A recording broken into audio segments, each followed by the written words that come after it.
दोस्तों, भागवत पुराण 10वां स्कंद, अध्याय 21 से 25। अध्याय 21 गोपियों का गीत। पद रत्नावली के पाठ के अनुसार अध्याय उनका विचार है कि इस अध्याय का उद्देश्य इस बात पर बल देना है कि प्रत्येक व्यक्ति को अपनी क्षमता के अनुसार आध्यात्मिक ज्ञान के साधन भक्ति का पालन करना चाहिए। स्वयोग्यतानुसारन हरो ज्ञान साधना भक्ति कर्तव्या।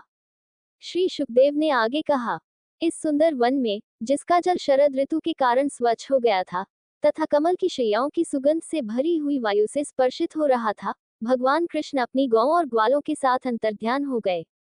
गोचारण करते हुए कृष्ण ग्वालों और बलराम के साथ घने जंगलों में प्रवेश कर गए, जहां पक्षियों के झुंड के चहचहाने और मधुमक्खियों के गुंजन से गूंज रहे थे। वहां वे फूलों की संपदा से सुशोभित वृक्षों के मैदानों में से होकर अपनी बांसुरी पर मनमोहक संगीत बजाते हुए आगे बढ़े।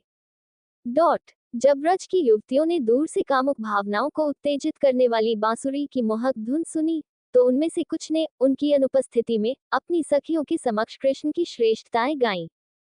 हे राजन, जब उन्होंने वर्णन करना आरंभ भी नहीं किया था कि उनके साथ उनके प्रेम प्रसंग को स्मरण करके वे आगे नहीं बढ़ सके, क्योंकि उनका मन वासना की प्रबल शक्ति से विचलित हो गया था।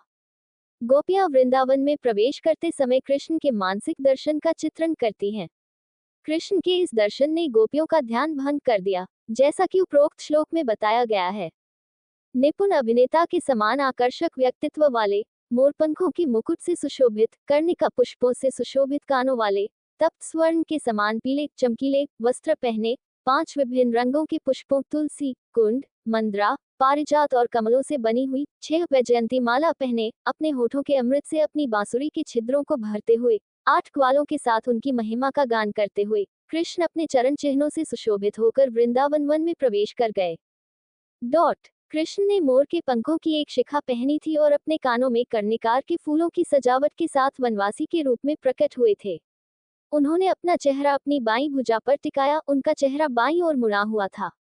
भौं और उंगलियों की उचित नाटकीय हरकतों के साथ बांसुरी से सांस लेते हुए उन्होंने सभी ग्वालों को शास्त्रीय संगीत भरत द्वारा संकलित गंधर्व वेद गाने के लिए प्रेरित किया और दुनिया के सभी प्राणियों को आनंदित किया। समस्त प्राणियों के हृदयों को मोहित करने वाली उस बांसुरी की ध्वनि सुनकर समस्त व्रजवासी स्त्रियां उसका वर्णन करने में व्यस्त होकर मन ही मन उसे गले लगाने लगी।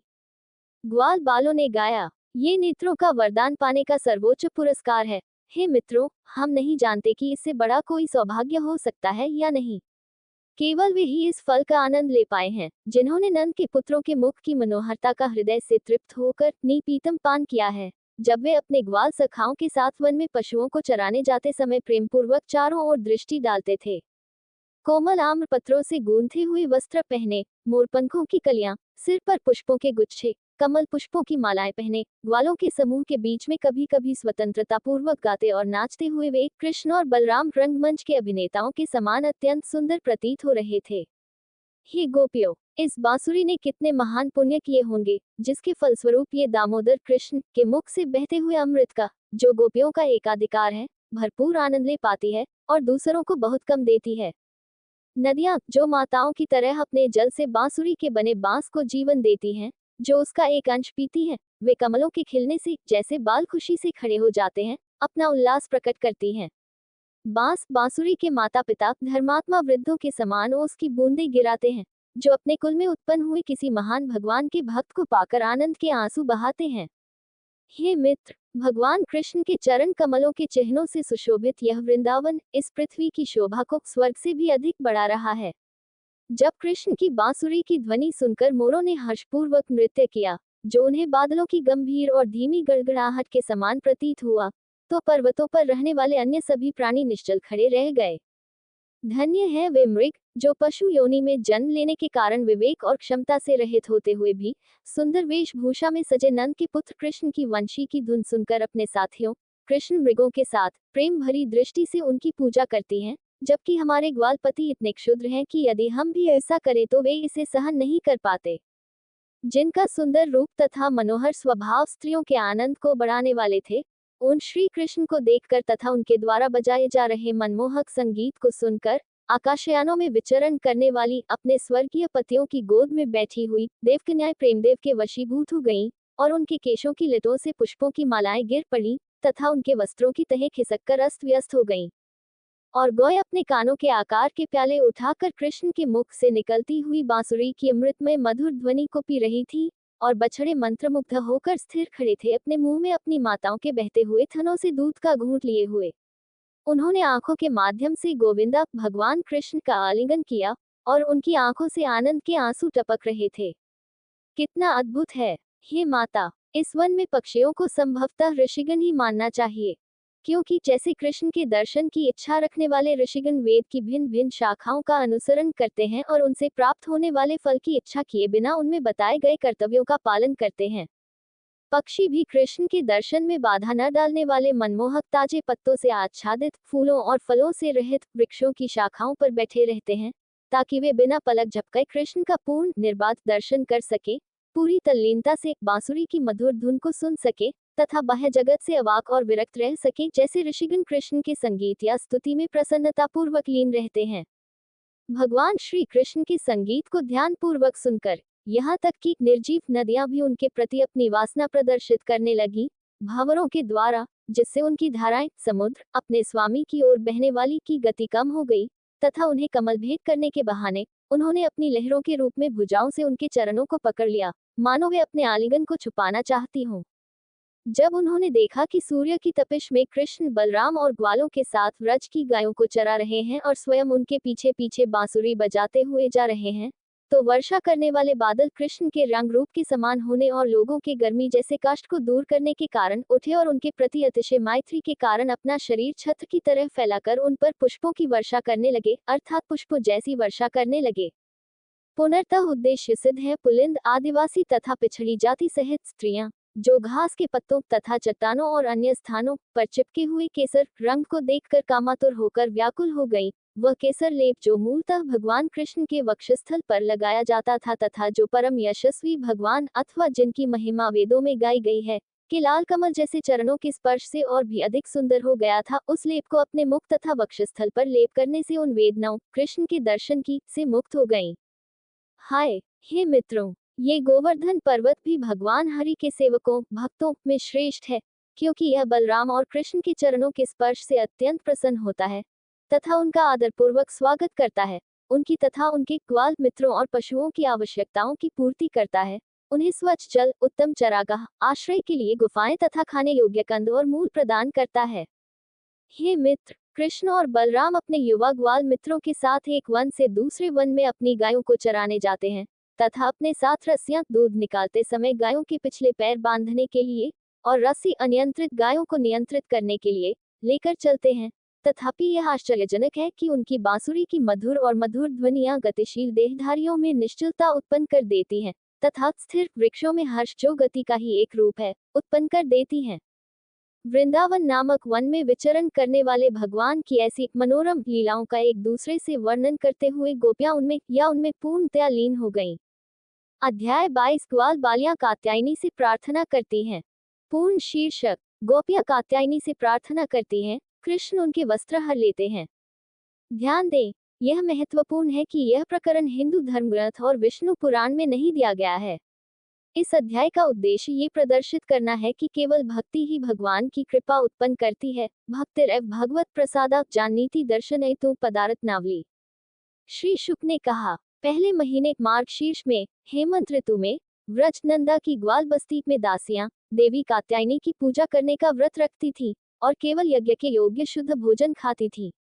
दो प्रातःकाल यमुना के जल में स्नान करके नदी के तट पर नदी के जल के पास रेत में देवी की एक प्रतिमा बनाकर चंदन सुगंधित पुष्पों से उनकी पूजा की, उन्हें शांतिप्रद आहुति दी, लोबान जलाया, उनके सामने दीप जलाए तथा कोमल कोम्पले फल और अक्षत के साथ भिन्न भिन्न मूल्य की अन्य विविध भेंटें अर्पित की। उन कुमारियों ने देवी की पूजा की, प्रत्येक ने प्रार्थना मंत्र या जाप के रूप में दोहराए, हे देवी कात्यायनी, हे भगवान की महान मोहक शक्ति, हे महान योगिनी महान अलौकिक शक्तियों की, हे ब्रह्मांड के पूर्ण शासक, ग्वाल नंद के पुत्र यानी कृष्ण को मेरे पति के रूप में प्रदान करने की कृपा करें। जिन युवतियों ने कृष्ण पर अपना मन लगा लिया था, उन्होंने 1 महीने तक व्रत रखा और देवी भद्रकाली की पूजा की और प्रार्थना की, नंद का पुत्र हमारा पति हो। प्रातःकाल उठकर दूसरों को उनके नाम से पुकारते हुए उन्हें जगाने के लिए वे ऊंचे स्वर में भगवान कृष्ण की महिमा गाते हुए एक दूसरे का हाथ थामे हुए यमुना में स्नान करने जाते थे। एक अवसर पर उस व्रत के अंतिम दिन, जो पूर्णिमा का दिन था, उन्होंने हमेशा की तरह अपने वस्त्र किनारे पर छोड़ दिए और कृष्ण की महिमा का गान करते हुए वे पानी में आनंद पूर्वक क्रीड़ा करने लगे, क्योंकि वह उनके व्रत का अंतिम दिन था। इस प्रकार उन्होंने मन, वचन और कर्म से उन पर ध्यान केंद्रित किया। उनका अभिप्राय समझकर समस्त योगाचार्यों के परम गुरु यशस्वी भगवान कृष्ण अपने साथियों के साथ उन्हें उनके व्रत का फल देने के लिए वहां गए। Closing square bracket. परंपरागत रूप से कहा जाता है कि उसने उनके सभी वस्त्र एकत्र किए और शीघ्रता से पास ही एक कदम वृक्ष पर चढ़ गया। जोर जोर से हंसते हुए उसने उनसे मजाक में बात की, जबकि अन्य लड़के भी हंसते रहे। हे नाजुक लड़कियों, चूंकि तुम धार्मिक व्रत का पालन करते करते थक गई हो, इसलिए मैं मजाक नहीं कर रहा हूँ। मैं तुमसे सच सच कह रहा हूँ। तुम में से हर एक अपनी इच्छा से यहाँ आए और अपने अपने वस्त्र ले। जैसा कि ये ग्वाल बालक जानते हैं, मैंने आज तक कभी झूठ नहीं बोला। हे सुंदर कटी वाली कन्याओं, हे शुद्ध हृदय वाली कन्याओं, तुम एक एक करके या एक साथ यहाँ आओ और अपने अपने वस्त्र ले जाओ। उसके मजाक को समझकर गोपियां प्रेम से भर उठी। वे लज्जित होकर एक दूसरे को देखने लगी और मुस्कुराने लगी, लेकिन कोई भी पानी से बाहर नहीं आई। जब भगवान कृष्ण उनसे विनोदपूर्वक बातें कर रहे थे, तब उन कन्याओं के मन में भ्रम उत्पन्न हो गया। वे ठंडे जल में गर्दन तक डूबी हुई, ठंड से कांपती हुई उनसे विनती करने लगी। हे कृष्ण, कृपया हमारे साथ अन्याय न करें। प्रियतम, हम जानते हैं कि आप, नंद के पुत्र, हमारे प्रिय हैं, जिनकी प्रशंसा सारा व्रज करता है। कृपया हमारे वस्त्र हमें लौटा दे, क्योंकि हम ठिठुर रहे हैं कड़कड़ाती ठंड से। हे मनोहर नीलवर्ण वाले कृष्ण, हम आपके सेवक हैं, हम सब आपकी आज्ञा का पालन करेंगे। आप धर्म के ज्ञाता हैं। कृपया हमारे वस्त्र लौटा दीजिए, अन्यथा हम राजा नंद को ये बात बता देंगे। वृद्ध गोपियों ने धमकी दी। महिमावान प्रभु ने कहा, यदि तुम मेरे सेवक हो, जैसा कि तुम कहते हो, और मेरी आज्ञा का पालन करने का वचन देते हो, तो यहाँ आओ और अपने अपने वस्त्र वापस ले जाओ, और चेहरे पर मुस्कान रखो। ए पदरत्नावली और वी टी एक आधा श्लोक रिकॉर्ड करें, वरना मैं कपड़े नहीं लौटाऊंगा। नाराज सरदार मेरा क्या करेगा। ये सुनकर सभी लड़कियां ठंड से कांपती हुई, अपने गुप्तांगों को हथेलियों से ढकती हुई, ठंड से जमी हुई अर्थात सिकुड़ी हुई जल से बाहर आ गईं। उनके कौमार्य को देखकर उनके हृदय की पवित्रता से प्रसन्न हुए महिमावान भगवान ने उनके वस्त्र वृक्ष की शाखा पर रख दिए और बड़ी प्रसन्नता के साथ मुस्कुराते हुए उनसे बोले, ये देवताओं के विरुद्ध एक निश्चित अपराध है कि तुमने धार्मिक व्रत का पालन करने के बाद नग्न अवस्था में जल में प्रवेश किया। इस पाप के प्रायश्चित के लिए तुम अपने हाथों को अपने सिर की ओर उठाकर झुको और सजदा करो, जिसके बाद तुम अपने वस्त्र स्वीकार करो। Opening square bracket. महात्मा भगवान कृष्ण की यह धर्ममयी आज्ञा सुनकर युवतियों ने एक हाथ से तथा दूसरे हाथ से अपना गुप्तांग ढककर उन्हें प्रणाम किया। उन्हें प्रभु को प्रणाम करने की उचित विधि का उल्लंघन करते हुए देखकर महिमावान भगवान ने धर्म से पूर्ण तथा धार्मिक औपचारिकता के विषय में यह उक्ति कही, जो वेद के विद्वान हैं वे ये जानते हैं, तथा उन्होंने ये प्रतिपादित भी किया है कि जो मनुष्य भगवान अच्युत कृष्ण या विष्णु को केवल एक हाथ से प्रणाम करता है, उसे दंड स्वरूप दूसरा हाथ प्रणमंजन में प्रयोग न किया गया हाथ काट देना चाहिए। इसलिए एक व्यक्ति को अपने दोनों हाथों से अपने भगवान का सम्मान करना चाहिए। इसलिए आप इस तरह का पालन करें और यह मुझे अधिक प्रसन्न करेगा। भगवान कृष्ण अच्युत द्वारा उन्हें जो समझाया गया था, उस पर विचार करते हुए व्रज की दासियों को यह एहसास हुआ कि नग्न अवस्था में डुबकी लगाना, स्नान करना उनके व्रत के पालन में एक अपराध है। व्रत को पूर्ण रूप से पूरा करने की इच्छा से सभी संबंधित अनुष्ठानों और औपचारिकताओं के साथ उन्होंने भगवान कृष्ण को प्रणाम किया, जो फल और धार्मिक अनुष्ठानों के साक्षात स्वरूप हैं, जो उनके सामने प्रत्यक्ष रूप से उपस्थित हैं, और वे ही सभी पापों, दोषों और अपराधों को धो देते हैं। उन्हें अपने सामने नम्रतापूर्वक प्रणाम करते देख देवकी पुत्र दयालु भगवान कृष्ण उन पर प्रसन्न हुए और उन्हें उनके सारे वस्त्र लौटा दिए। यद्यपि वे अपनी नग्नता की आलोचना श्लोक 19 में से बुरी तरह धोखा खा गए थे, उन्हें लज्जा त्यागने के लिए मजबूर किया गया था। उनका उपहास किया गया था, ये कहकर कि वह मजाक नहीं कर रहा था। श्लोक उनके साथ कठपुतलियों जैसा व्यवहार किया गया और उनके वस्त्र छीन लिए गए थे। फिर भी वे अपने प्रियतम की संगति से इतने संतुष्ट थे कि उनके मन में उसके प्रति कोई अप्रसन्नता नहीं थी। उन्होंने अपने वस्त्र पहन लिए। वे भगवान की संगति से इतने मोहित हो गए और उनके हृदय इतने आकर्षित हो गए कि वे वहां से नहीं हटे, बल्कि उनकी ओर लज्जित दृष्टि से देखते रहे। ये समझकर कि उनके कात्यायनी व्रत के पालन का उद्देश्य उनके चरण स्पर्श की लालसा है, यशस्वी भगवान दामोदर कृष्ण ने युवतियों से कहा, हे सती देवियों, तुम्हारा उद्देश्य कात्यायनी व्रत का पालन करते हुए अर्थात मेरी पूजा करना मुझे पहले से ही ज्ञात है। यह मुझे मान्य है और यह सिद्ध होगा। मेरी संगति की तुम्हारी इच्छा निंदनीय नहीं है, क्योंकि मेरे साथ आनंद लेने की तुम्हारी लालसा फिर से संसार में जन्म नहीं लेगी। एक बार भूनने या उबालने पर बीज अंकुरित नहीं होता। हे बालिकाओं, जब तुम्हारा उद्देश्य पूरा हो जाए तो तुम व्रज लौट जाओ। तुम मेरे साथ शरद ऋतु की रातें आनंद पूर्वक बिताओगी, वह उद्देश्य जिसके लिए तुम श्रेष्ठ देवियों ने कात्यायनी की पूजा का व्रत किया है। श्री शुक ने कहा, भगवान की इस प्रकार आज्ञा पाकर जिन कुमारियों का उद्देश्य पूरा हो गया था, वे अपने मन में भगवान के चरण कमलों का ध्यान करती रहीं और बड़ी कठिनाई से अत्यंत अनिच्छा से व्रज को लौट गईं। देवकी पुत्र भगवान बलराम जी के साथ तथा ग्वालों से घिरे हुए गायों को चराते हुए वृंदावन से बहुत दूर चले गए। ये देखकर कि वृक्ष ग्रीष्म ऋतु की तपती धूप में अपनी छाया फैलाकर छत्र का कार्य करते हैं, कृष्ण ने अपने ग्वाल मित्रों ब्रजवासियों से कहा, हे छोटे कृष्ण, हे अशु, हे श्रीदामन, सुबाला, अर्जुन, विशाल, ऋषभ, तेजस्विन, देवप्रस्थ और वौथप, इन महान धन्य आत्माओं पर एक नजर डालो, जो केवल दूसरों के कल्याण के लिए जीते हैं और स्वयं दूसरों के लिए तूफानी हवाओं, भारी वर्षा, गर्मी और बर्फ की कठोरता को सहन करते हैं और उन्हें हमसे बचाते हैं। वृक्षों का जन्म संसार में सबसे अधिक धन्य है, क्योंकि वे सभी प्राणियों के कल्याण में सहायक होते हैं। जिस प्रकार कोई भी जरूरतमंद व्यक्ति परोपकारी व्यक्तियों के पास से निराश होकर नहीं लौटता, उसी प्रकार वह व्यक्ति भी निराश होकर लौटता है जो उनके पास आश्रय के लिए जाता है।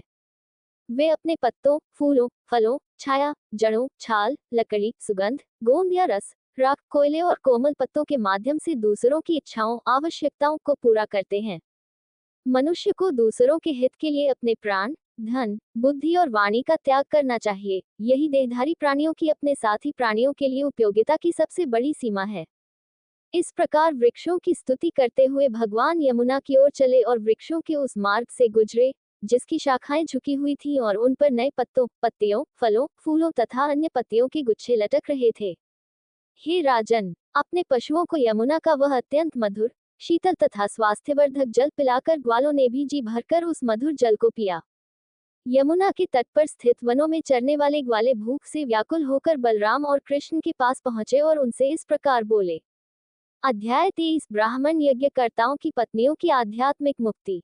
नोट, यह पादरत्नावली के ग्रंथ का 21वां अध्याय है। इस अध्याय का उद्देश्य इस बात पर बल देना है कि भगवान कृष्ण की भक्ति में आंतरिक क्षमता और श्रद्धा ही अधिक शक्तिशाली और प्रभावी है, न कि शास्त्रों का ज्ञान या विद्वत्ता। पादरत्नावली। ग्वाल बालों ने आग्रह किया, हे बलराम, हे असाधारण पराक्रम वाले राम, हे दुष्टों के संहारक कृष्ण, ये भूख हमें बहुत परेशान कर रही है, इसे शांत करना आप दोनों का कर्तव्य है। श्री शुक ने कहा, जब देवकी पुत्र भगवान कृष्ण से ग्वालबालों ने इस प्रकार अनुरोध किया, तो उन्होंने कुछ ब्राह्मण स्त्रियों पर अपनी कृपा बरसाने के इरादे से उनसे बात की, जो उनकी भक्त थीं। उस यज्ञशाला में जाओ जहां वेदों के पाठ करने वाले ब्राह्मण, परंतु जो वैदिक पाठ के अर्थ और निहितार्थ को नहीं जानते, स्वर्गलोक मृत्यु के पश्चात प्राप्त करने की इच्छा से, जिसे अंगिरस कहा जाता है, यज्ञ करने में लगे हुए हैं। हे गोपगण, वहां पहुंचकर उनसे मेरे और मेरे बड़े भाई का नाम कहना और यह कि तुम हमारे द्वारा नियुक्त किए गए हो, उनसे कहना कि वे तुम्हें कुछ पका हुआ चावल दें। भगवान की इस प्रकार आज्ञा पाकर वे वहां गए और हाथ जोड़कर ब्राह्मणों के सामने दंड की भांति भूमि पर लेट गए, उन्हें प्रणाम करने के लिए, और उनसे विनती करने लगे। हे ब्राह्मणों, पृथ्वी के वास्तविक देवताओं, कृपया सुनकर प्रसन्न हो जाओ। हम ग्वाले हैं, भगवान कृष्ण के सेवक हैं। हम बलराम के आदेश पर यहाँ आए हैं। भगवान तुम्हारा कल्याण करें। इस स्थान से कुछ ही दूरी पर बलराम और कृष्ण अपनी गाय चरा रहे हैं। वे भूखे हैं और इसलिए वे आपसे भोजन चाहते हैं। यदि आपकी उन पर सच्ची श्रद्धा है, तो हे धर्म के सर्वश्रेष्ठ ज्ञाता ब्राह्मणों, उन्हें वे पके हुए चावल दीजिए, जो वे आपसे मांग रहे हैं। हे श्रेष्ठतम लोगों, जैसा कि आप जानते हैं, धर्मशास्त्र में यह निर्णय लिया गया है कि यदि किसी व्यक्ति का भोजन, जो यज्ञ के लिए समर्पित हो, खाया जाए, तो इसमें कोई धर्म का उल्लंघन नहीं होता है, सिवाय इसके कि वह पशुवध या सौत्रामणि यज्ञ के लिए समर्पित हो। जब ऐसा भोजन निश्चित हो, तुच्छ अभिलाषाओं जैसे स्वर्ग में जीवन, जहाँ पतन निश्चित है, को पालते हुए, फिर भी यज्ञ प्रक्रिया के विस्तृत और कठिन कार्यों में लगे हुए, अज्ञानी फिर भी अपने आप को विद्वान मानते हुए और अपनी बुद्धि का घमंड करते हुए, क्योंकि वे नहीं जानते थे कि भक्ति के मार्ग से, जो कर्म के मार्ग से सरल है, परम पुण्य की प्राप्ति होती है। ब्राह्मणों ने यद्यपि भगवान की याचना सुनी, जिन्होंने कृपा करके अपने मित्रों को उनके पास भोजन के लिए भेजा, फिर भी उन्होंने उस पर ध्यान नहीं दिया। अपने शरीर को ही अपनी आत्मा मानते हुए और अपनी जाति अभिमान में और विकृत मानसिकता के कारण वे कृष्ण को, उस परम ब्रह्म को, वास्तविक महिमावान भगवान को, 6 श्रेष्ठताओं के स्वामी, उस अतीन्द्रिय सत्ता को केवल एक साधारण नश्वर प्राणी के रूप में देखते थे। यद्यपि वास्तव में वे ही यज्ञ करने का समय और स्थान, आहुति देने वाले पदार्थ, देवताओं के आह्वान के लिए मंत्र, यज्ञ करने के लिए निर्धारित विधि, यज्ञ करने वाले पुरोहित, यज्ञ की अग्नि, आहुत देवता, यज्ञ करने वाला, स्वयं यज्ञ करने का वास्तविक कार्य और उस यज्ञ से प्राप्त होने वाले धार्मिक पुण्यों का निर्धारण करते थे। जब उन्होंने न तो हाँ कहा और न ही नहीं, तो ग्वाले निराश हो गए और कृष्ण और बलराम के पास लौटकर बोले, हे शत्रुओं का दमन करने वाले। उनकी बातें सुनकर सर्वशक्तिमान विश्वदेव जोर से हंस पड़े और ग्वालों को संसार के नियमों से परिचित कराने के लिए कि भिखारी लोग चुनाव नहीं करते तथा सफलता प्राप्त होने तक प्रयत्न करते रहना चाहिए, वे उनसे पुनः बोले, उन यज्ञकर्ताओं ब्राह्मणों की पत्नियों को बता दो कि मैं बलराम के साथ यहाँ आया हूँ। वे स्नेही हैं और मेरे चिंतन में लीन अपने हृदय से मानसिक रूप से मुझ में निवास करती हैं। वे तुम्हें प्रचुर मात्रा में भोजन देंगी, जिससे तुम्हारा जी भर जाए। तब ग्वाल यज्ञ करने वालों की समर्पित पत्नियों के लिए आरक्षित कक्ष में गए और उन्हें आभूषणों से सुसज्जित तथा सुखपूर्वक बैठे हुए देखा। उन पतिव्रता ब्राह्मण स्त्रियों को प्रणाम करते हुए ग्वालों ने आदरपूर्वक कहा, हे ब्राह्मण देवियों, आपको नमस्कार है। कृपया हमारी बात सुनिए। हमें यहाँ कृष्ण ने नियुक्त किया है, जो घूमते घूमते यहाँ से बहुत दूर नहीं पहुँचे हैं। गौओं को चराते हुए वे बलराम जी और ग्वालों के साथ बहुत दूर निकल आए हैं। अतः उन्हें तथा उनके साथियों को भोजन कराया जाए। जो ब्राह्मण स्त्रियां भगवान श्री कृष्ण की कथाएं सुनकर उन्हें देखने के लिए सदैव आतुर रहती थीं, जब उन्होंने उनके इतने निकट आने का समाचार सुना तो वे व्याकुल हो उठी।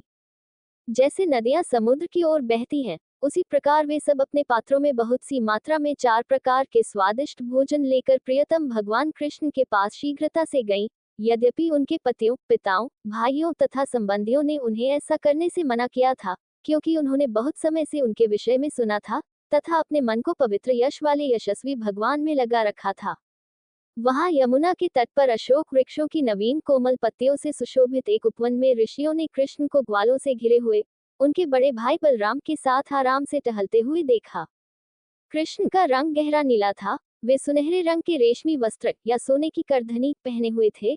वे एक अभिनेता की तरह वेशभूषा में थे। उनके सिर पर वन के फूलों, मोर के पंखों और कोमल टहनियों की माला थी तथा वे खनिज रंगों से सुशोभित थे।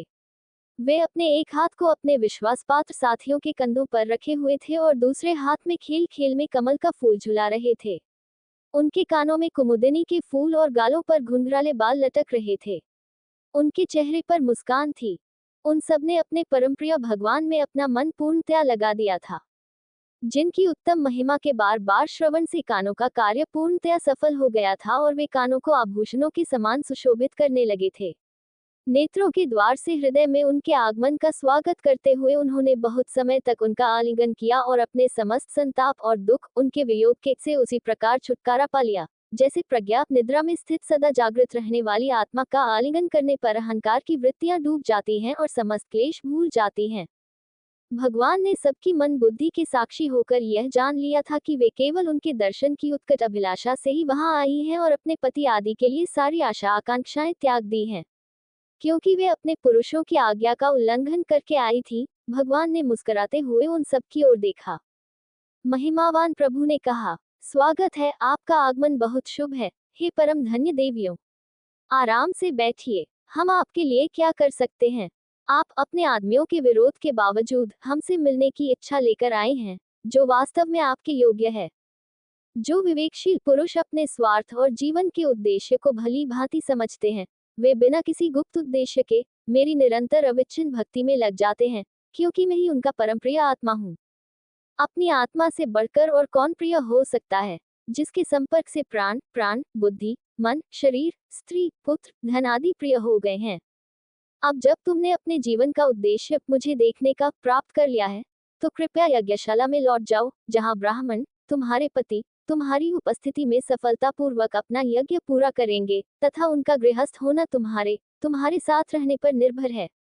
ऋषियों की पत्नियों ने कहा, हे सर्वव्यापी प्रभु, जो हमारे विषय में सब कुछ जानते हैं, आपको ऐसे कटु वचन बोलना शोभा नहीं देता। हम आपसे प्रार्थना करते हैं कि आप अपना वचन, वेदों में दिया हुआ, पूरा करें, अर्थात जो भगवान के पास जाता है वह संसार में नहीं लौटता। छांदोग्य उपनिषद 8.1.5.1।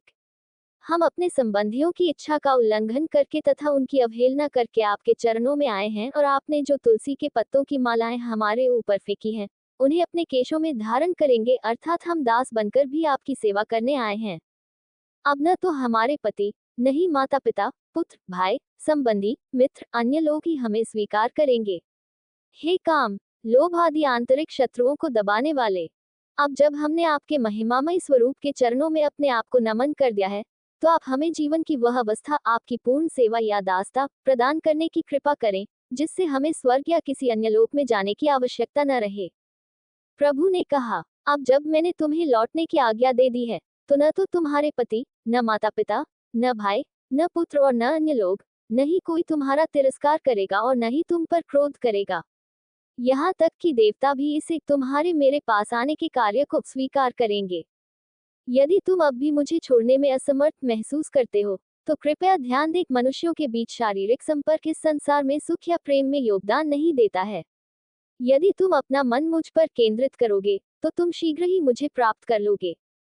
भागवत चंद्रिका आगे कहती हैं, मेरी भक्ति मेरे गुणों को सुनने से, मेरा दर्शन करने से, मेरा चिंतन करने से होती है, भौतिक निकटता से नहीं।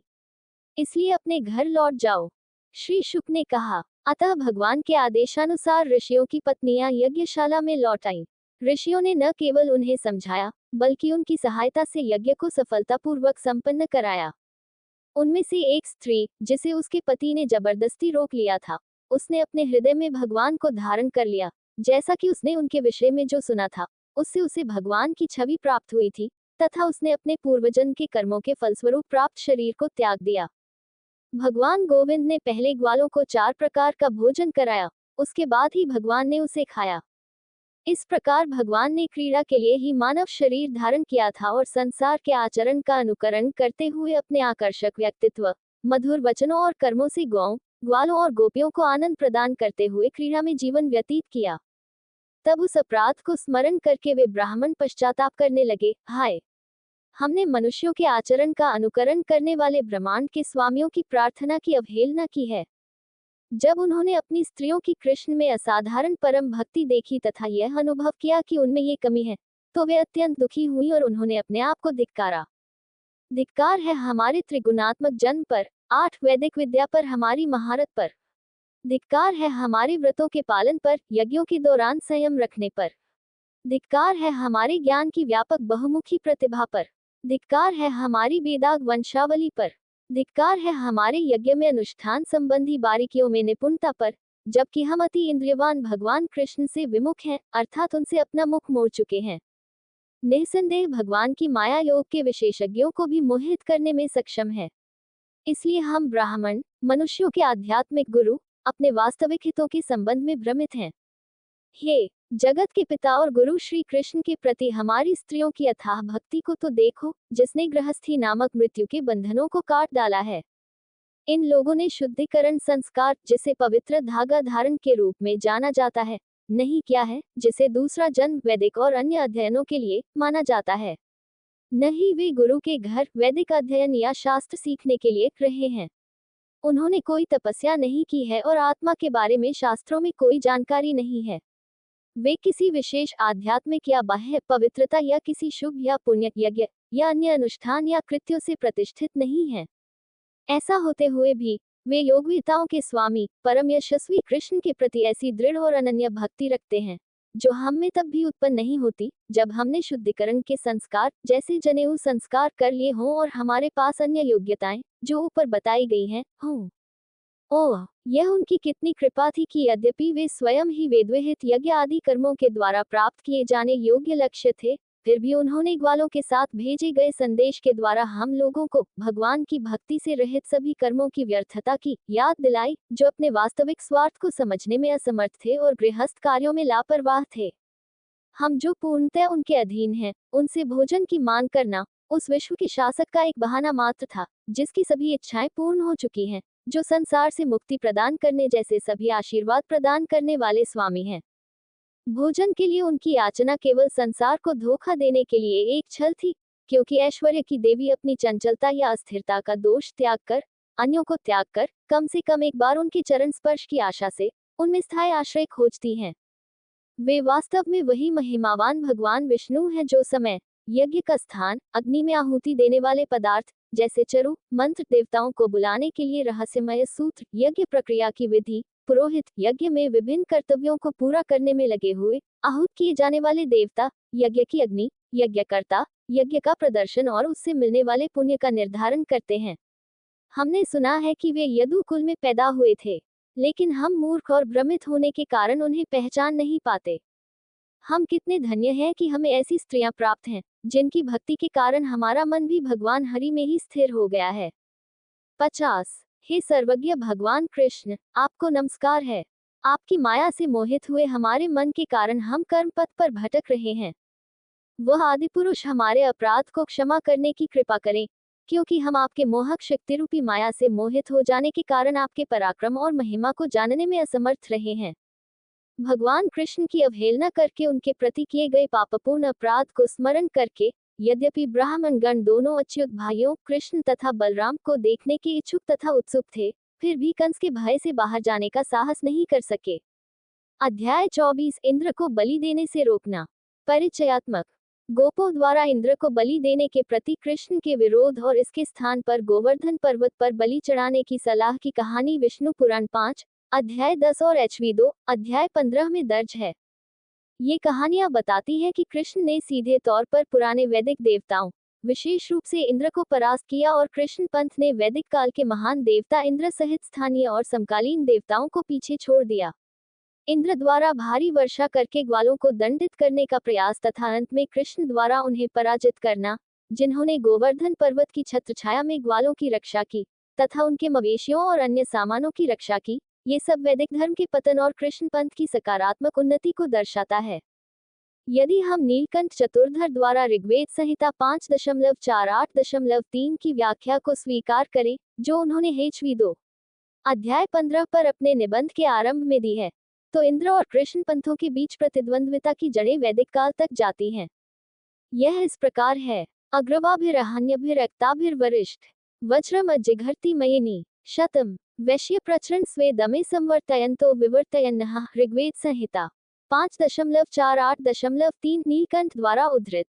इंद्र ने 7 रातों तक अपने सबसे शक्तिशाली हथियार वज्र की तरह भारी वर्षा मायावी कृष्ण पर की, जिन्होंने अपनी माया शक्ति के माध्यम से मानव रूप धारण किया था और जिन्होंने गोपों को इंद्र के यज्ञ के लिए एकत्रित सामग्री का उपयोग गोवर्धन पर्वत की बलि के लिए करने के लिए मजबूर किया। श्री सुखदेव ने आगे कहा, उसी स्थान अर्थात वृंदावन व्रज में बलराम की संगति में रहते हुए, यहाँ तक कि यशस्वी भगवान कृष्ण भी ऐसा दिखावा कर रहे थे मानो उन्होंने इंद्र यज्ञ वर्षा के देवता इंद्र की पूजा की तैयारी में लगे ग्वालों पर ध्यान ही नहीं दिया। सर्वज्ञ महिमावान भगवान, जो समस्त प्राणियों में अंतर्यामी हैं, ने इस विषय में पूर्ण ज्ञान होते हुए भी बड़ी विनम्रता के साथ वृद्ध गोपों से, जिनमें नंद प्रमुख थे, प्रश्न किया, हे पिता, मुझे ये बताया जाए कि आपकी जल्दबाजी और हड़बड़ी का क्या अवसर आया है। यदि यह एक बलिदान है, तो इसका फल या उद्देश्य क्या है? इसे करने के लिए कौन सक्षम माना जाता है और इसे किन सामग्रियों से किया जाना चाहिए? हे पिता, मैं इसे सुनने की इच्छा रखता हूँ। कृपया इसे मुझ जानने के इच्छुक को सुनाइए, क्योंकि जो धर्मात्मा सब प्राणियों में एक ही आत्मा को स्थित मानते हैं तथा जो लोग अपने पराये के समान भेद नहीं करते तथा निष्पक्ष भाव रखते हैं, जिनके न कोई मित्र हैं, न कोई पराया, न कोई शत्रु तथा न ही दूसरों से छिपाने के लिए कुछ है, परंतु जो इस विवेक को धारण करते हैं, उनके लिए तटस्थ लोग शत्रु नहीं माने जा सकते, परंतु मित्र या शुभ चिंतक को अपना ही स्वरूप कहा गया है, अतः उससे कुछ भी गुप्त नहीं रखना चाहिए। ऐसा होने के कारण मुझे इस यज्ञ के विषय में विश्वासपूर्वक बताया जाना चाहिए। लोग कर्म के उद्देश्य या फल को समझे बिना या समझे बिना ही कर्म करते हैं। अज्ञानी व्यक्ति उस कर्म का फल उस सीमा तक प्राप्त नहीं कर पाते जितना पूर्ण ज्ञान वाले लोग प्राप्त करते हैं। कृपया मुझ जिज्ञासु को ये स्पष्ट रूप से समझाया जाए कि क्या आपने ये कार्य अर्थात इंद्र का यज्ञ शास्त्रों के अनुसार या मित्रों से परामर्श करके किया है, या ये संसार की रीतियों के अनुसार एक अंत परंपरागत कार्य मात्र है। नंदा ने बताया, महान देव इंद्र स्वयं वर्षा के देवता हैं और बादल उनके प्रेम में स्वरूप हैं। वे जल बरसाते हैं जो सभी प्राणियों के लिए आनंद और जीवन का स्रोत है। हे बालक, हम तथा हमारे जैसे अन्य लोग मेघों के अधिपति तथा जगत के नियंता इंद्र की पूजा उनके वीर्य अर्थात वर्षा के जल से उत्पन्न सामग्री से यज्ञ करके करते हैं। ये यज्ञ के अवशेषों पर ही है कि लोग अपने जीवन के 3 उद्देश्यों अर्थात धर्म, अर्थ, ऐश्वर्य और सांसारिक समृद्धि तथा काम, सुखों का भोग को प्राप्त करने के लिए निर्वाह करते हैं। वर्षा देवता कृषि, उद्योग आदि में परिश्रम करने वाले व्यक्तियों को वास्तविक फल प्रदान करने वाले हैं। जो मनुष्य राग, लोभ, भय या घृणा के कारण परंपरा से चले आ रहे धार्मिक अनुष्ठानों को त्याग देता है, उसे वास्तविक कल्याण प्राप्त नहीं होता।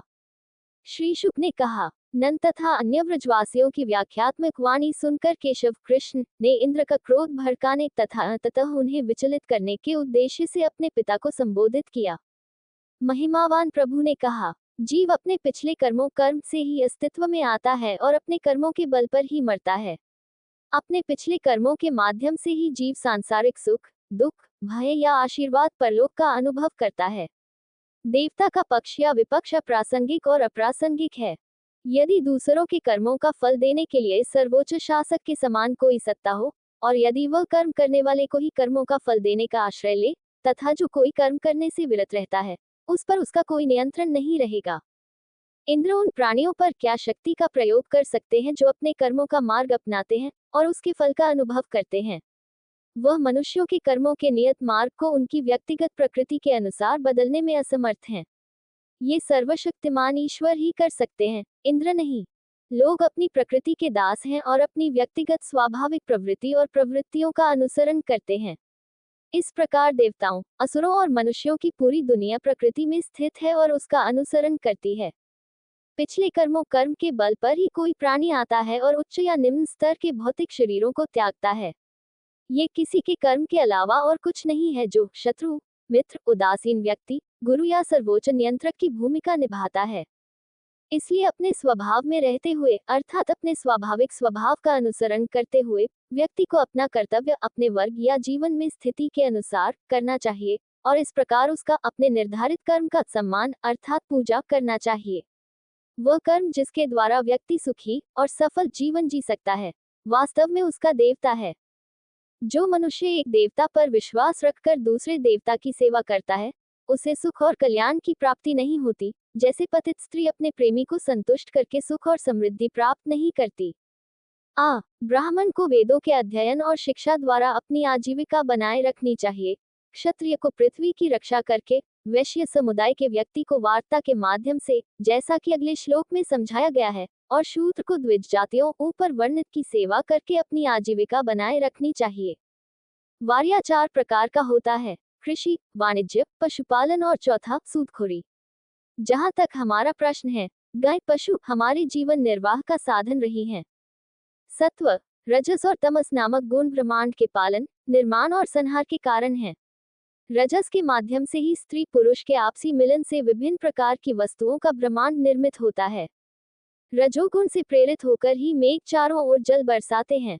इसी जल से मनुष्य अपना उद्देश्य अन्न आदि उगाना पूरा करते हैं। महान इंद्र का इससे क्या लेना देना?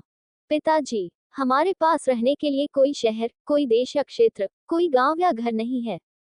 हम हमेशा वनवासी हैं, जंगलों और पहाड़ों पर रहते हैं।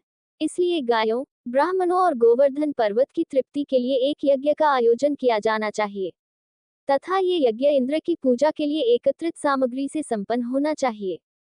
दूध में चीनी डालकर उबाले गए चावल से लेकर उबली हुई दालें, विभिन्न प्रकार के हलवे और केक आदि विविध प्रकार के मीठे व्यंजन तैयार किए जाएं तथा सभी गायों से एकत्रित किया गया दूध एकत्र किया जाए। वेदों में पारंगत ब्राह्मणों द्वारा यज्ञ की अग्नि में आहुति दी जाए तथा यज्ञ शुल्क के रूप में उन्हें गौ के साथ विविध प्रकार के भोजन दिए जाएं। चांडाल, निम्न जाति के लोग तथा कुत्तों तक सभी को भोजन वितरित करना चाहिए, जैसा कि उचित समझा जाए। गायों को घास खिलाना चाहिए तथा उपर्युक्त खाद्य सामग्री गोवर्धन पर्वत पर बलि के रूप में चढ़ानी चाहिए। भोजन के पश्चात तुम अपने आभूषण पहनो, चंदन आदि का लेप करो, उत्तम वस्त्र पहनो, गौ, ब्राह्मण, यज्ञ और गोवर्धन पर्वत की दाहिनी ओर से परिक्रमा करो। हे पिता, यह मेरा दृष्टिकोण और धार्मिक विश्वास है। यदि आप इसे स्वीकार करते हैं तो इसे अपनाया जा सकता है। इस प्रकार की पूजा और यज्ञ गायों, ब्राह्मणों, गोवर्धन पर्वत और मुझे भी पसंद आएगा। श्री शुक ने कहा। इंद्र का गर्व चूर करने के इच्छुक कालरूपी महिमावान भगवान की यह व्याख्या सुनकर नंद आदि गोपगणों ने ये कहते हुए इसका अनुमोदन किया कि ठीक है, बहुत अच्छा है। और उन्होंने मधु नामक राक्षस के संहारक कृष्ण के आदेशानुसार सब कुछ किया। स्वस्त्ययन नामक मंगलकारी स्तोत्र और पाप निवारण के लिए प्रायश्चित अनुष्ठान का पाठ करके उन्होंने बड़े आदर के साथ उन्हीं सामग्रियों इंद्र याग, इंद्र की पूजा और बलिदान के लिए एकत्रित से पर्वत गोवर्धन और ब्राह्मणों को प्रसन्न किया और गायों को घास खिलाए। अपने सामने अपनी गायों की संपत्ति के साथ उन्होंने उस पर्वत गोवर्धन की परिक्रमा की और उस पर्वत को हमेशा अपने दाहिने ओर रखा। सुंदर रूप से सुसज्जित गोप स्त्रियां कृष्ण की लीलाओं का गान कर रही थी तथा ब्राह्मण आशीर्वाद दे रहे थे। उत्तम आभूषण पहने हुए ग्वाल बाल अपनी गाड़ियों में बैलों को जोतकर पर्वत को अपने दाहिनी ओर रखते हुए उसकी परिक्रमा कर रहे थे। गोपों में विश्वास और आस्था जगाने के लिए कृष्ण ने अपना व्यक्तित्व ही बदल दिया। उन्होंने घोषणा की कि वे स्वयं गोवर्धन पर्वत हैं और अपने विशाल शरीर से उन्होंने अर्पित किए गए भोजन की बहुत बड़ी मात्रा को खा लिया। तत्पश्चात ब्रजवासियों सहित कृष्ण ने अपने दूसरे रूप को नमस्कार किया और कहा, कितना अद्भुत है। देखो, ये पर्वत स्वयं प्रकट हुआ है। ये पर्वत अपनी इच्छानुसार कोई भी रूप धारण करने में सक्षम है। यह उन वनवासियों को मार डालता है जो इसका अनादर करते हैं। हमें अपने तथा अपने पशुओं के कल्याण के लिए इसे प्रणाम करना चाहिए। इस प्रकार गोपों ने भगवान वासुदेव के आदेशानुसार पर्वत, गायों तथा ब्राह्मणों की पूजा की और वे कृष्ण के साथ व्रज लौट आए। अध्याय 25 गोवर्धन पर्वत को ऊपर उठाना। वर्धन पर्वत नामक पहाड़ी मथुरा जिले में वृंदावन से 18 मील दूर है। ऐसा माना जाता है कि पैथो गांव में कृष्ण ने अपनी छोटी उंगली पर पर्वत को उठाया था। ये प्रसंग विष्णु पुराण 5 अध्याय 2 और HV 2 अध्याय 18 में वर्णित है, जो एक विस्तृत संस्करण प्रतीत होता है। इन तीनों कृतियों में समान छंद और समान अभिव्यक्तियों की पुनरावृत्ति यह संकेत देती है कि इन तीनों कृतियों में एक समान पारंपरिक वादिक स्रोत का उपयोग किया गया है। ऋग्वेद संहिता के औंध संस्करण में अश्विनों के स्थान पर अश्विन लिखा है। नीलकंठ ने व्याख्या की है। वरुण और अश्विन कुमारों ने भगवान विष्णु के कहने पर गोवर्धन पर्वत पर बलि देने की अनुमति दे दी। जब इंद्र को ये देखकर क्रोध आया कि उनके द्वारा पवन देव और ब्रह्मा को दी जाने वाली बलि का नाश हो गया है, तो भगवान विष्णु ने उस पर्वत को उठा लिया जो बलि का पात्र था, लेकिन वर्षा से उत्कृष्ट सुरक्षा प्रदान करने में सक्षम था। चूंकि वे सभी व्रजवासियों के मित्र थे, इसलिए उन्होंने व्रज को पर्वत से ढक दिया। श्री शुक ने कहा, तब ये देखकर कि उनकी पूजा रोक दी गई है, इंद्र नंद आदि ग्वालों पर क्रोधित हो उठे, जो कृष्ण को अपना रक्षक मानते थे। क्रोधित होकर इंद्र ने संवर्तक नामक बादलों की सेना को आदेश दिया, जो ब्रह्मांड का विनाश करने के लिए प्रेरित करते हैं। खुद को ब्रह्मांड का सर्वोच्च शासक मानते हुए उन्होंने आदेश दिया, ओह, उन ग्वालों के धन और समृद्धि के कारण आश्चर्यजनक दुस्साहस और अहंकार को देखो, जो आखिरकार वनवासी हैं, लेकिन एक नश्वर जिसे कृष्ण कहा जाता है, पर निर्भर हैं। उन्होंने एक देवता को तुच्छ समझा है। आत्मध्यान या आत्म साक्षात्कार से संबंधित ज्ञान के मार्ग को त्याग कर वे अनुष्ठानों से युक्त यज्ञों रूपी तथाकथित अविश्वसनीय नावों की सहायता से संसार सागर को पार करने की आशा करते हैं। इसी प्रकार उस बातूनी, मूर्ख, अभिमानी, अज्ञानी नश्वर कृष्ण का सहारा लेकर, जो पांडित्य के कारण अपने को महान विद्वान मानता है, ग्वालों ने मुझे अपमानित करने का साहस किया है। कृष्ण के प्रभाव से धन संपत्ति के घमंड में चूर और अहंकार से भरे हुए ग्वालों के अहंकार को चकनाचूर कर दो। उनके सभी मवेशियों को नष्ट कर दो। नंद के शिविर पशुधन को नष्ट करने के उद्देश्य से मैं अपने ऐरावत हाथी पर सवार होकर तथा महान पराक्रमी मरुतों की सेना के साथ तुम्हारा पीछा करूंगा।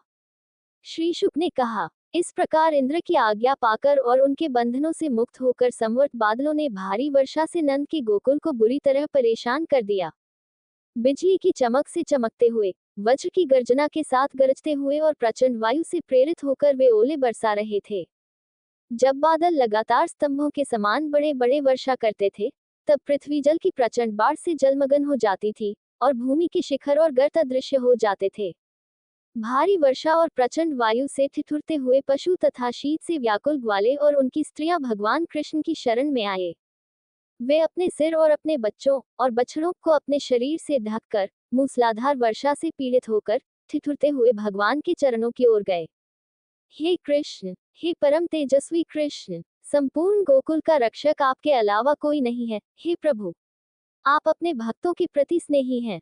क्रोधित देव इंद्र से हमारी रक्षा करना आपका कर्तव्य है। जब भगवान श्रीहरि ने देखा कि ओलों की बौछार से गोकुलवासी अचेत हो गए हैं, तब उन्हें ज्ञात हो गया कि यह सब क्रोधित इंद्र का कार्य है। चूंकि हमने उनके लिए किया जाने वाला यज्ञ रोक दिया है, इसलिए इंद्र हमारे विनाश के लिए असमय भयंकर तूफानी हवाओं के साथ भारी मात्रा में ओलों की वर्षा कर रहे हैं। अब मैं अपनी योग शक्ति से एक प्रभावी प्रतिकारक उपाय अपनाऊंगा और उन देवताओं के ऐश्वर्य के अहंकार रूपी तमस अंधकार को दूर करूंगा, जो अपनी मूर्खता के कारण स्वयं को संसार का सर्वोच्च शासक मानते हैं। ये वांछनीय नहीं है कि जो देवता सत्वगुण से युक्त हैं या मुझ में विशेष भक्ति रखते हैं, वे जगत के परम शासक होने के व्यर्थ अभिमान से फूले रहें। मेरे हाथों इन दुष्ट देवताओं का अपमान उनके लिए कृपा का काम करेगा।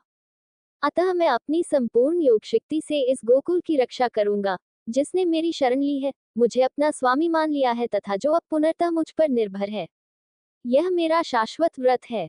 ऐसा विचार करके बालक होते हुए भी श्री कृष्ण ने अपने एक हाथ से गोवर्धन पर्वत को आसानी से उखाड़ लिया और उसे खेल खेल में इस प्रकार उठा लिया, मानो वह मशरूम हो।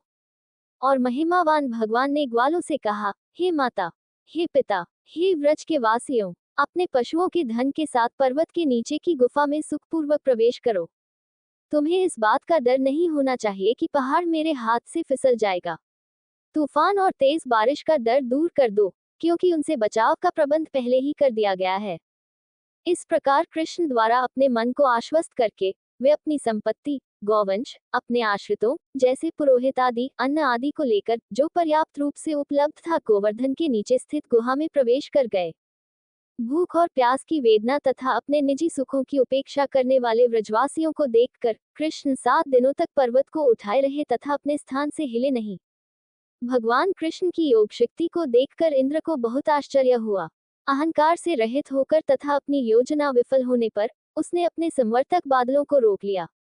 जब गोवर्धनधारी कृष्ण ने देखा कि आकाश बादलों से मुक्त हो गया है, सूर्य उदय हो चुका है, भयंकर तूफानी हवाएं और ओलों की वर्षा बिल्कुल बंद हो गई है, तो उन्होंने ग्वालों से कहा, हे ग्वालों, अब जब तूफानी हवाएं और वर्षा बंद हो गई है तथा बाढ़ग्रस्त नदियों का पानी लगभग उतर गया है, तो तुम अपनी सारी आशंकाएं दूर कर दो और अपनी स्त्रियों, बच्चों और संपत्ति पशुओं के साथ खुले में चले जाओ। अपनी अपनी संपत्ति अर्थात पशुओं के झुंड तथा अपनी अपनी गाड़ियों में भरकर सामान लेकर वे ग्वाले अपनी अपनी स्त्रियों, बच्चों तथा बूढ़ों के साथ धीरे धीरे बाहर निकले। भगवान ने खेल खेल में पर्वत को उसके पूर्व स्थान पर रख दिया और सभी प्राणी देखते रह गए। ब्रजवासी स्नेह से अभिभूत होकर अपनी अपनी स्थिति और संबंध के अनुसार उन्हें गले लगाते हुए, आशीर्वाद देते हुए, उनके सिर के मुकुट को सूंघते हुए तथा प्रेम प्रकट करने वाले ऐसे कार्य करते हुए उनके पास आए। स्नेह और आनंद से अभिभूत गोपियों ने दही और अक्षत से उनकी पूजा की और उन्हें अपने उत्तम आशीर्वाद कृतज्ञ स्नेह के कारण, न कि वरिष्ठता के भाव से, क्योंकि वे उनके दिव्य स्वरूप को जानती थी, खूब व्यक्त किए। यशोदा, रोहिणी, नंद और बलराम, जो महाबली थे, स्नेह और अधीरता से अभिभूत हो गए और उन्होंने कृष्ण को गले लगा लिया तथा उन्हें आशीर्वाद देने लगे। हे राजन, स्वर्ग में देवताओं, साध्यों, सिद्धों, गंधर्वों और चारणों के समूह ने उनकी महिमा का गान किया और प्रसन्न होकर उन पर पुष्पों की वर्षा की। देवताओं की आज्ञा से आकाश में शंख और नगाड़े बजने लगे तथा तुम्बरू आदि गंधर्वों ने गायन में भाग लिया। हे राजन, अपने स्नेही ग्वाल सखाओं से घिरे हुए तथा बलराम के साथ कृष्ण वहां से गोकुल की ओर चले, और युवतियां प्रसन्नचित होकर अपने अपने घरों को लौट गईं। वे कृष्ण के ऐसे चमत्कारी कार्यों जैसे गोवर्धन को उठाना का गान करती रहीं, जिन्होंने उनके हृदयों को मोहित कर लिया था। दोस्तों, अगली वीडियो देखने के लिए आप चैनल सब्सक्राइब जरूर करें और लाइक करें और कमेंट करें। जय श्री राधा कृष्ण।